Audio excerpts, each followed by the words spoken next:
That's not a man, that's a boy. I hate when people say this. Men are men. Nah, real men don't do that. Real men do that.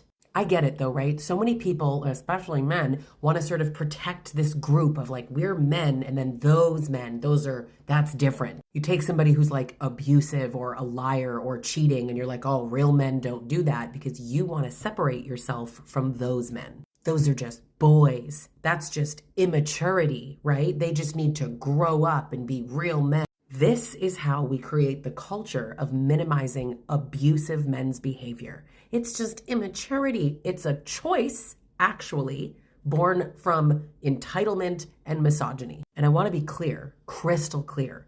A man who says that, like, oh, that's not a real man, he benefits from separating himself from that, right? He's enabling the very culture where those men can continue because he benefits from that. Abusiveness isn't trauma and it's not immaturity. It's a choice, an active choice that grown adult people make. But I'm talking about men here. And in fact, while we're on that point, do you ever hear somebody say, oh, she cheats on you and she's abusive?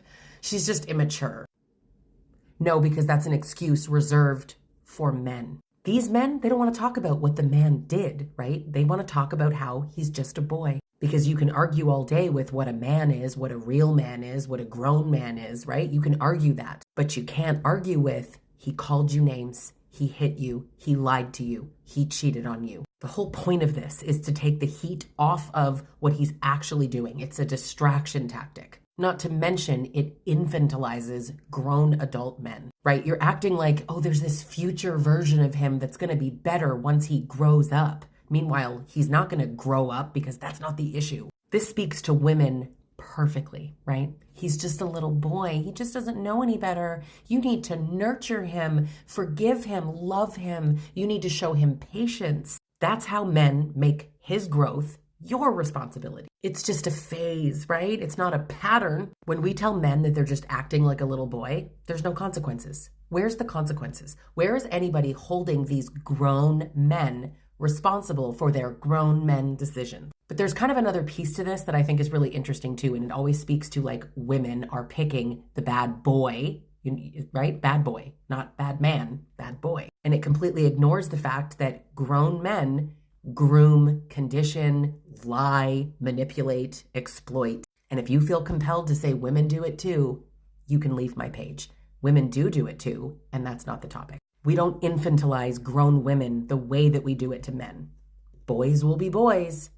Never heard anybody say girls will be girls. We need to be asking, why is he doing this and why is he getting away with it? Not, why did she pick the bad boy? That's a myth anyways, because most abusive men actually aren't a bad boy.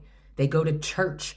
They're good men. They're decent men out in their community. People think that they're nice. The performance of nice is a massive part of this. That is a demonstration that he knows exactly what he's doing because he's a grown man. We don't need to strip these men of the accountability. We are not here to say boys will be boys. So if you have found yourself ever saying, well, he's not a real man, I want you to know that you're enabling abuse. So now I'm going to put you in two categories. A person who's going to argue back with me because you benefit from this system, and a person who goes, I never saw it that way. Thanks for making this video.